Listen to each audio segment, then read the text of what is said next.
How to change color page in MS Word. Hello everyone, welcome back to our channel, and today we are back again with a new video. So without any delay, let's get into it. For that, firstly open MS Word document. Now simply click on the page whose color you want to change. Go to Insert and choose the option of Shape.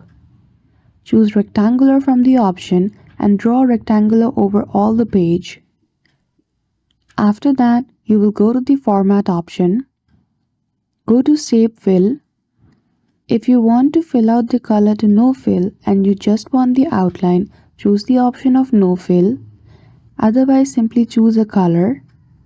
Then after, go to no outline. After that, go to Wrap Text option.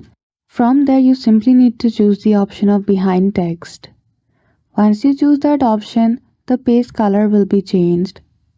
Also make sure you see the option of Send Backward, select that, and then you're good to go. So that's it. I hope you found this video helpful. If you did, don't forget to give it a thumbs up and subscribe to our channel for such tutorial. Thank you for watching till the end.